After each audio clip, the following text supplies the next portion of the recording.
Praise the lord. ప్రభు పేరిట మీ అందరికీ శుభాభివందనాలు తెలియజేసుకుంటున్నాను. ఈ దినము దేవుని యొక్క వాగ్దానం చూసుకున్నట్లయితే కీర్తన గ్రంథము 40:14 చూసుకుంటే, నాకు కీడు చేయు గోరువారు వెనుకకు మళ్లింపబడి సిగ్గునందుదురు కాక అని దేవుని యొక్క లేఖనం సెలవిస్తుంది. అయితే దావీదు భక్తుడు చెప్పినటువంటి విషయం, నాకు చేసేవాళ్ళు, నా మీద సొనిగేవాళ్ళు, నా మీద ఏదైనా చేద్దాం అనుకునేవాళ్ళు ఎందుకు వాళ్ళు సిగ్గునందుతారంటే, దావీదు దేవుని హృదయానుసారుడిగా ఉన్నటువంటి వ్యక్తి.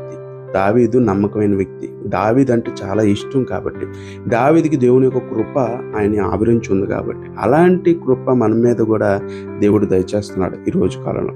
అయితే అటువంటి కృపలో ఉన్నటువంటి వాళ్ళు, అటువంటి ధన్యతలో ఉన్నటువంటి వాళ్ళు, దేవుని చేత వాడబడుతున్నటువంటి వాళ్ళ మీద ఎవరైనా అన్యాయంగా కీడు చేయాలని కానీ, వాళ్ళని చేయాలని కానీ ఎవరైనా ఉంటే కనుక, అలాంటి వాళ్ళు సిగ్గు నుండి వెనక్కి మళ్లింపబడతారని దేవుని యొక్క లేఖనం సెలవిస్తుంది. కాబట్టి మనం దేవుని యందు నిబ్బరం కలిగి, ధైర్యం కలిగి మనం ముందుకు సాగిపోయే కృప దేవుడు మనకి, మన కుటుంబాలకు నిత్యము తోడేంటి నడిపించును కాక.